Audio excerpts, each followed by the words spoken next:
Apartment ముందు car దిగుతున్న ధనుష్ని గమనిస్తూనే ఉన్నాడు రౌడీ షీటర్ మనుషులు.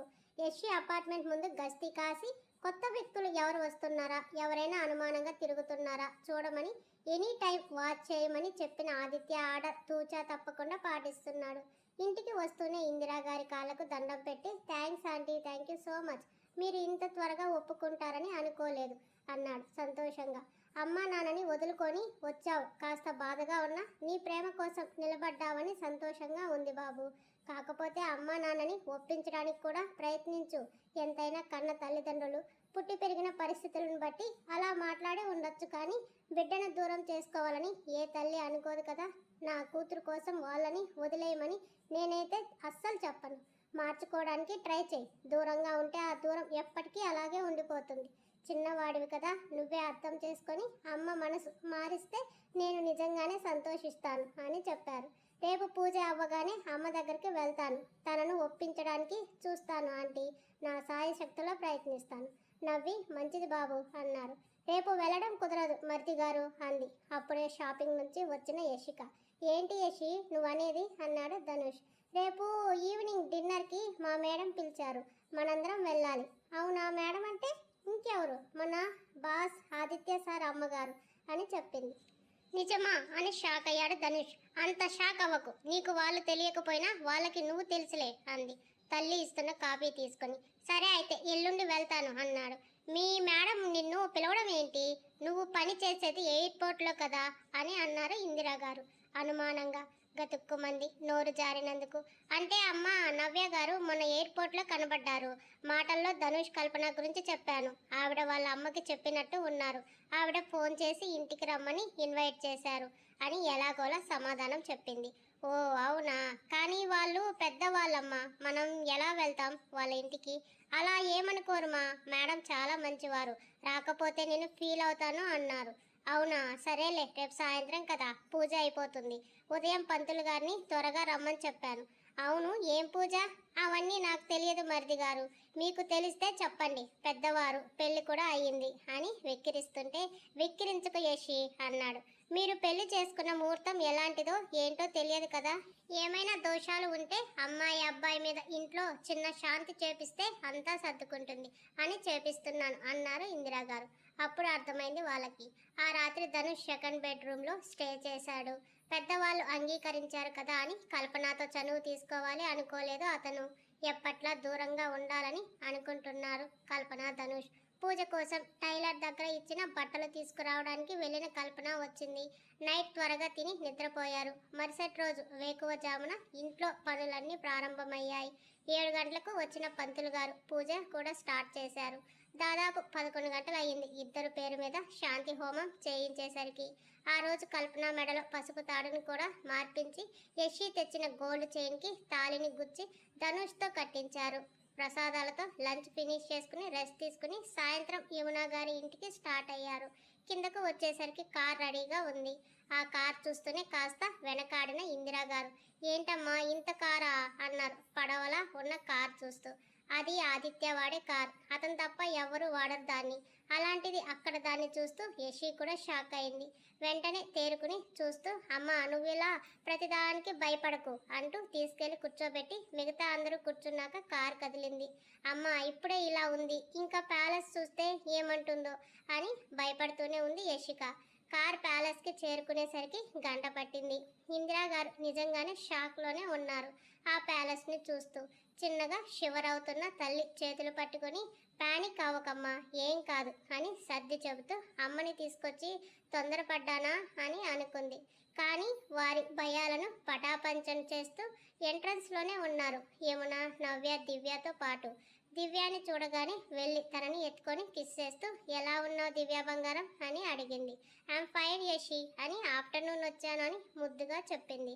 ఇందిరా గారిని చూస్తూనే ఎదురెళ్ళిన యమున గారు ఆప్యాయంగా పలకరించారు లోపలికి రండి అంటూ. ఏమీ అర్థం కాలేదు ఆవిడకి. అంత పెద్దవారు, అంత పెద్ద ఇంటికి యజమానులు తననంత సాదరంగా ఆహ్వానిస్తుంటే కొత్త పెళ్లి కొడుకు పెళ్లి కూతురికి యమున గారే స్వయంగా దిష్టి తీశారు. అయ్యో అవన్నీ వద్దు మేడం అంది యశి. ఆదిత్య చూస్తే ఎక్కడ సీరియస్ అవుతాడోనని. అలా అనకూడదు, ఇలా చేయాలని చెప్తూ మీరు అస్సలు టెన్షన్ పడకండి, ఇది మన ఇల్లు అన్నట్టుగానే ఉండాలి, మీరు కంగారు పడ్డారంటే నాకు బాధగా ఉంటుంది అని ముందే చెప్పి లోపలికి తీసుకెళ్లారు. మొదటిసారి ప్యాలెస్ని చూస్తున్న ధనుష్, కల్పన, ఇందిరా గారు అస్సలు వాళ్ళ కళ్ళను వాళ్ళే నమ్మలేకపోయారు.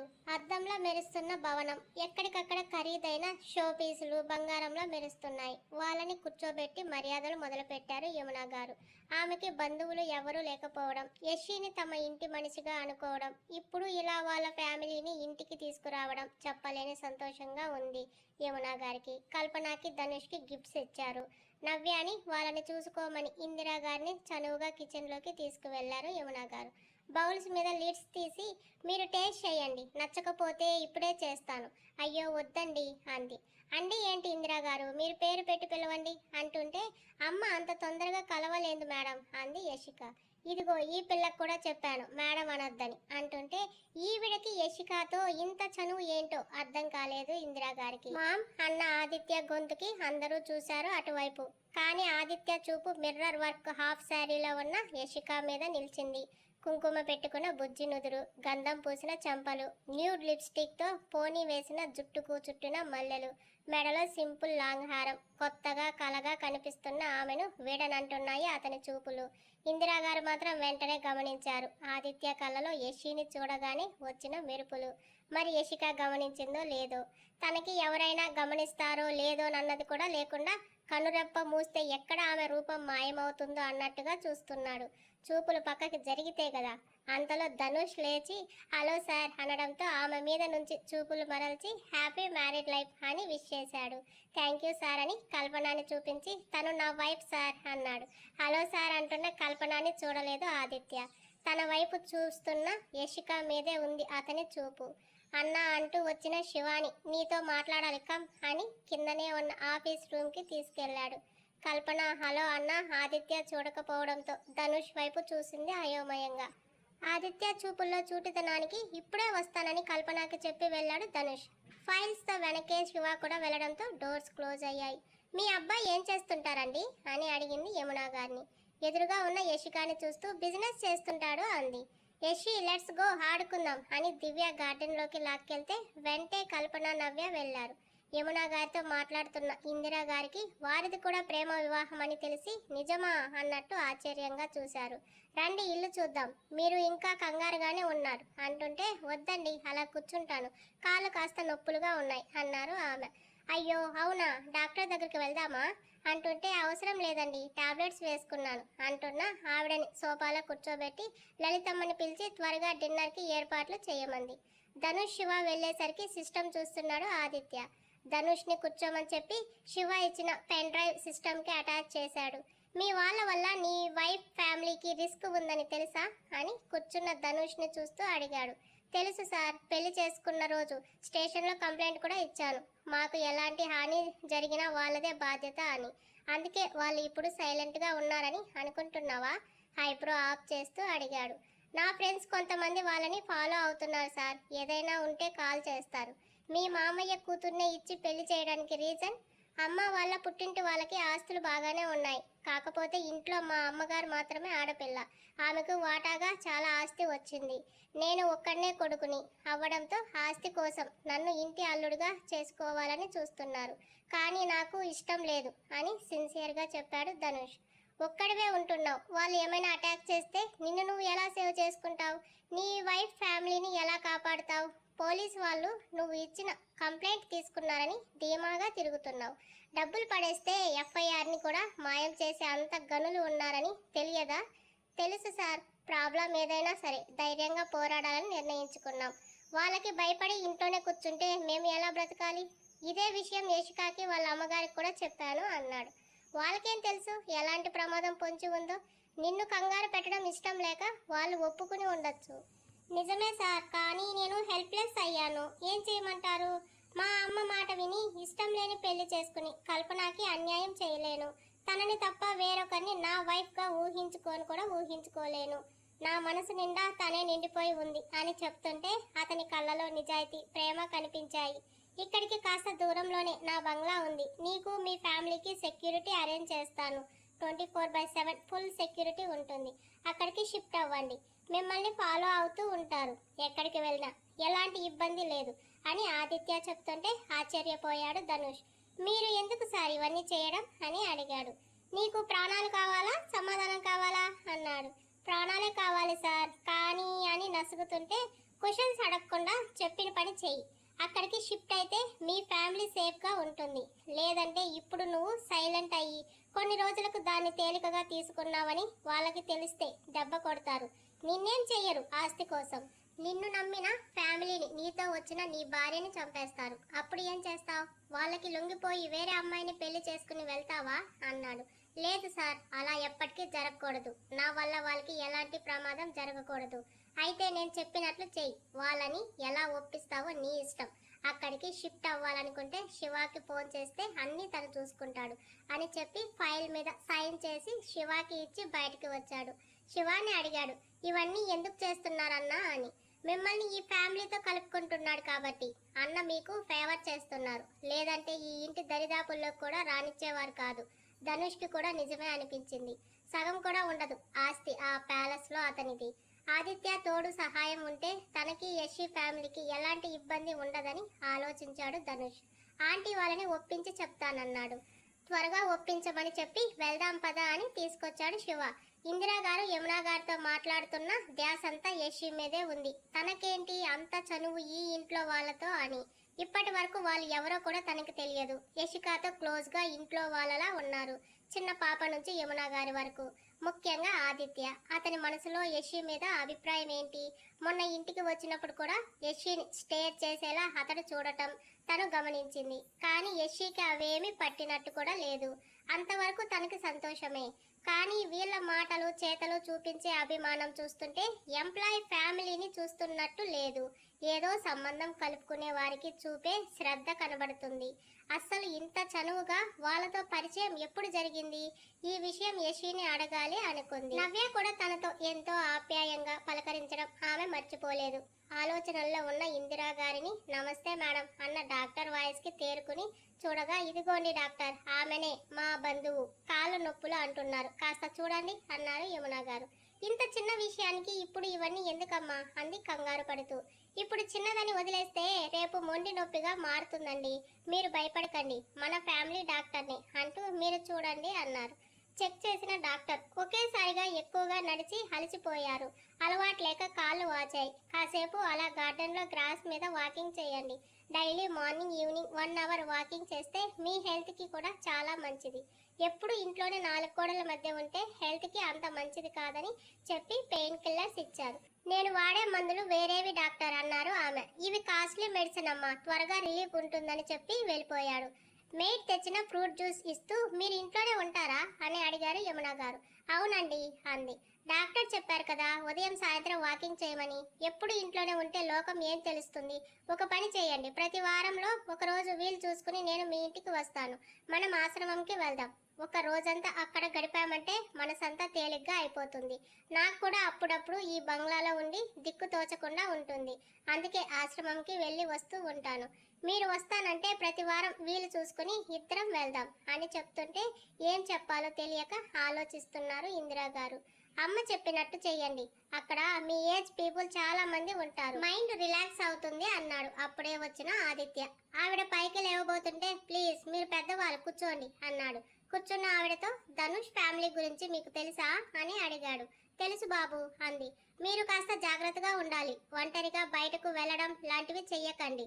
మీ పిల్లలకి ఇన్ఫార్మ్ చేసి వెళ్ళండి, అవసరం ఉండి వెళ్ళినా అని చెప్తుంటే తమ ఫ్యామిలీ గురించి ఆలోచిస్తున్న అతన్ని చూస్తూ చిన్నగా నవ్వి అలాగే బాబు అన్నారు. ధనుష్ కూడా ఆదిత్య చెప్పిన సెక్యూరిటీ విషయం చెప్పి మీ నిర్ణయం ఏంటి ఆంటీ అని అడిగాడు.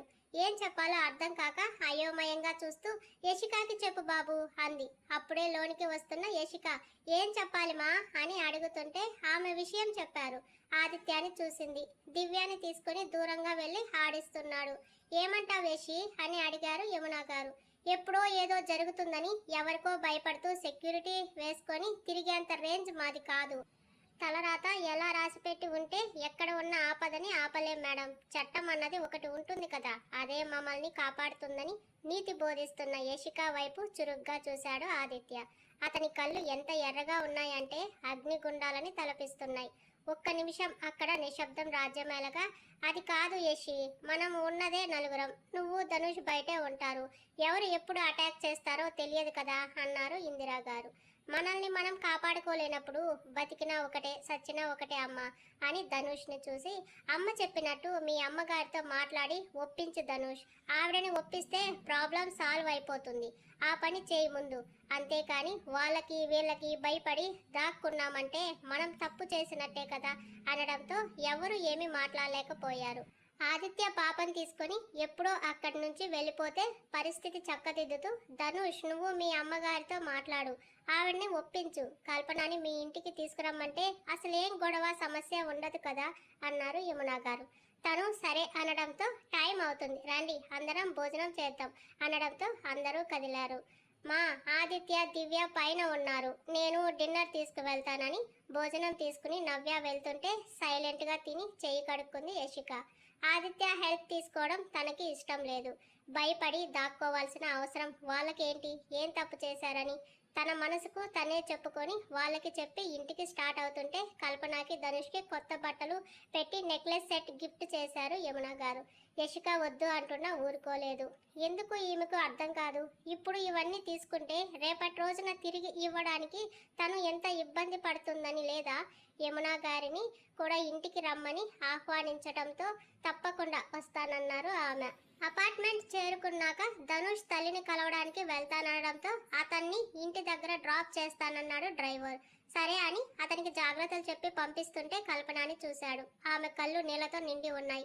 ఎందుకో ఆమె మనసుకు ధనుష్ని పంపించడం ఇష్టం లేదు. కానీ అమ్మ అక్క మాట కాదనలేక చెప్పలేదు. వెళ్ళాక అక్కడ ఏం జరిగిందో ఫోన్ చేసి చెప్పు ధనుష్ అంది యశి.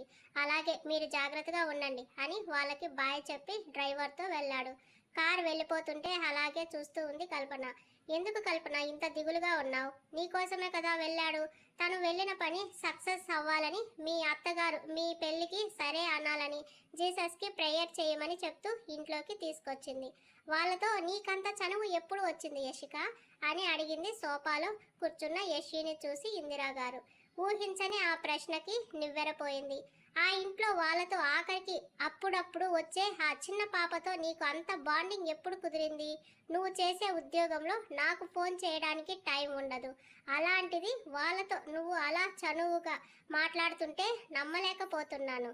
ముఖ్యంగా ఆదిత్య నిన్ను చూసే విధానం, చూపులో భావం వేరే అర్థాలను చూపిస్తుంది. వాళ్ళు చూపించే ఆప్యాయతలో ఎలాంటి కల్మషం లేదు.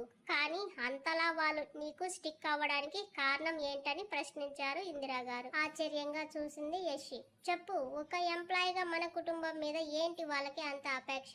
నిన్ను వాళ్ళ ఇంటి మనిషిగా కలుపుకోవడం వెనుక ఆంతర్యం ఏంటి? నన్ను ఆశ్రమం నుంచి తీసుకొని రావడం వెనుక కారణం ఏంటి? వీటన్నిటికీ నాకు సమాధానం కావాలి. ఏమైనా దాచావా ఈ అమ్మ దగ్గర? సూటిగా చూస్తూ అడిగారు. ఇక తల్లి దగ్గర నిజం దాచి ప్రయోజనం లేదని భావిస్తూ జరిగింది మొత్తం ఆమెకు చెప్పాలని నిర్ణయించుకుని, అమ్మ నేను ఫ్లయింగ్ మానేసి కొన్ని నెలలు అయ్యింది, నా జాబ్ పోయింది తొనకుండా చెప్పింది. ఆశ్చర్యపోవడం ఆమె వంతయింది. అవునుమా, నేను పనిచేసిన ఎయిర్లైన్స్ కంపెనీ లాస్లో కూరుకుపోవడంతో నాతో పాటు ఎంప్లాయీస్ జాబ్స్ కోల్పోయారు. అప్పుడే అన్న వదిన ఇంట్లో గొడవలు చేయడం, నీకు ఆపరేషన్ జరగడం, ఆ టైంలో నీకు చెప్పే ధైర్యం చేయలేకపోయాను. ఇంట్లో గడవడం ఎలా అనుకుంటున్న టైంలో నేను వెళ్ళిన ఇంటర్వ్యూలో ఆదిత్య గారి అమ్మగారికి సెక్రటరీగా ఉండమని ఆఫర్ వచ్చింది. ఆ విషయం చెప్తే నువ్వు కంగారు పడతావని చెప్పలేదు. జీతం కూడా ఎక్కువే అంటూ తల్లి ముఖంలో మారుతున్న రంగులు చూసి ఆగింది. అంటే ఇప్పుడు యమున గారికి నువ్వు సెక్రటరీనా అడిగారు. అవును అంది. నువ్వు ఇన్ని రోజులు పనిచేస్తుంది ఫ్లైట్లో కాదు, ప్యాలెస్లో. మరి ఆదిత్య, అతని మీద నీ ఉద్దేశం? అతని మీద నాకు ఎలాంటి ఉద్దేశం లేదమ్మా, కానీ నీ మీద అతనికి ఏదో ఇంటెన్షన్ ఉందని. అయినా నీకు తెలుసా? తెలుసు. ఏమని? ఏమో. యశి, సరిగా సమాధానం చెప్పు గద్దించారు. నిజమ్మా, అతని చూపులు తెలుసుకోలేనంత చిన్నపిల్లని కాదు, కానీ అతని మనసులో ఏముందో కనిపెట్టాలని అంత కోరిక కూడా నాకు లేదు. నాతో ఎప్పుడూ హద్దులు మీరి మాట్లాడటం కానీ మితిమీరి ప్రవర్తించడం కానీ చేయలేదు. ఒక్కరోజు కూడా సరిగా మాట్లాడలేదు నాతో. అతనికి వాళ్ళ అమ్మ ఇంపార్టెంట్, ఆమె ఆరోగ్యం ఇంపార్టెంట్, అది మాత్రమే అడుగుతాడు.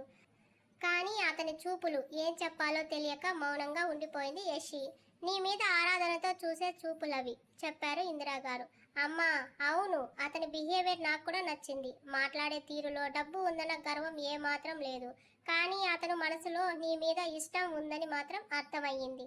లేదమ్మా, నువ్వు పొరపడుతున్నావు. ఒక అబ్బాయిగా నాకు అట్రాక్ట్ అయి ఉండొచ్చు, కానీ ప్రేమ పెళ్లి లాంటి మాటలు అతని దరిదాపుల్లోకి కూడా రానివ్వరు. ముఖ్యంగా ఆడవాళ్ళు అంటేనే అతనికి అసహ్యం. బట్ నా విషయంలో యమునా మేడం వల్ల ఎక్స్క్యూజ్ చేశారు. నాకు కానీ మన ఫ్యామిలీకి కానీ వాళ్ళ వల్ల ఎటువంటి ఆపద రాదు అంది నమ్మకంగా. అంత ఖచ్చితంగా ఎలా చెప్తున్నావు? ఎందుకంటే ఆదిత్య సార్కి పలుకుబడి చాలా ఉంది. ఆయన్ని ఎదిరించే సత్తా హోల్ ఇండియాలో ఎవరికీ లేదు. అంత నెట్వర్క్ ఉంది కనుకనే మనకి సెక్యూరిటీ అరేంజ్ చేస్తామన్నారు. కానీ వాళ్ళ ఉదారతని మన సమస్యల కోసం వాడుకోవడం నాకు ఇష్టం లేదు మా. నా హద్దులు, ఈ ఇంట్లో నా స్థానం ఏంటి అనేది ప్రతి క్షణం నాకు గుర్తుంటుంది. వాళ్ళు చనువు ఇచ్చారు కదా అని పెత్తనం చూపించలేను. నవ్య గారితో దివ్యతో సమానంగా నన్ను చూస్తారు. ఆ అభిమానం హద్దుల్లో ఉంటేనే బాగుంటుంది అని ఎక్కువగా వాళ్ళకి దగ్గర కానని చెప్తూ వేరే జాబ్ ట్రయల్స్లో ఉన్నాను మా. దొరకగానే అక్కడ మానేస్తాను. నువ్వు కంగారు పడకు అంది. నాకు కంగారు ఏం లేదు, తెలుసుకోవాలి అనుకున్నాను, నువ్వు చెప్పావు. ఇప్పుడు టెన్షన్ తగ్గిందని చెప్తూ ఈ విషయం ధనుష్ కల్పనకి తెలుసా అంది.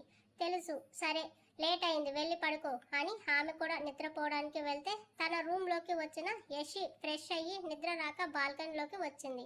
చుట్టూ చూస్తున్న ఆమె చూపులు అపార్ట్మెంట్కి కాస్త దూరంలో ఉన్న బ్లాక్ కలర్ కార్స్ మీద నిలిచాయి. వాటిని చూడగానే ఆదిత్య గుర్తు వచ్చాడు. సెక్యూరిటీ వద్దన్నానుగా, మా ఇంటిపై స్పై చేయమని కానీ చెప్పారా అనుకుంటుండగా ఫోన్ వచ్చింది. ఈ టైంలో ఎందుకు కాల్ చేస్తున్నారని ఫోన్ లిఫ్ట్ చేసి హలో నవ్య గారు అంది. యశి, నువ్వు వెంటనే కిందకు రా అని గాబరా పడుతున్న ఆమె వాయిస్కి ఏమైంది అంది. ధనుష్కి యాక్సిడెంట్ అయ్యింది, ఇంట్లో ఎవరికి చెప్పొద్దు అంటుండగా చేతిలో ఫోన్ కింద జారిపోయింది.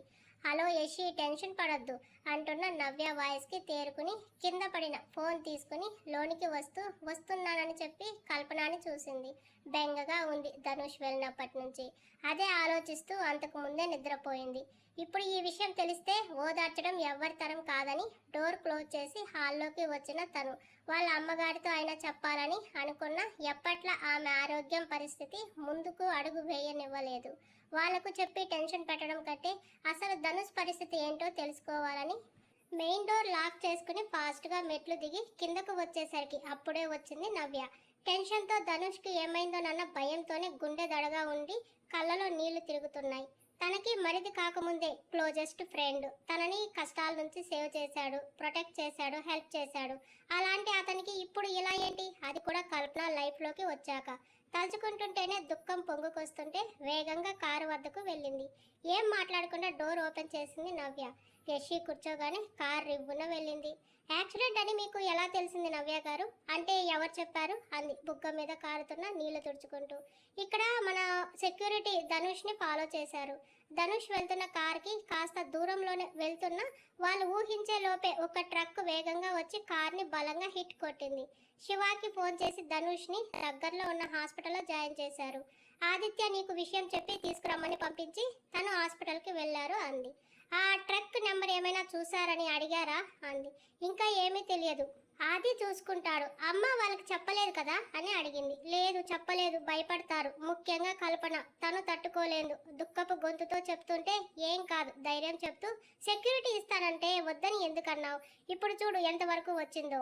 నేను చెప్పకపోయినా సెక్యూరిటీ ఇక్కడే ఉన్నారు కదా, నేను చూశాను అంటూ వెనక ఫాలో అవుతున్న కార్స్ని చూసింది. నువ్వు వద్దనడంతో కేవలం ఇంటి దగ్గరే సెక్యూరిటీ ఉండమని చెప్పాడు ఆది. మిమ్మల్ని ఫాలో అయితే మళ్ళీ మీకు తెలిస్తే ఎక్కడ ఫీల్ అవుతారో అని, అందుకే కాస్త వెనక వెళ్ళారు. ఆలోచించకుండా అలా చెప్పడం వల్ల ఇప్పుడు ధనుష్కి ఇలా అయ్యిందా అనుకున్న యశిక మనసులో లేదు.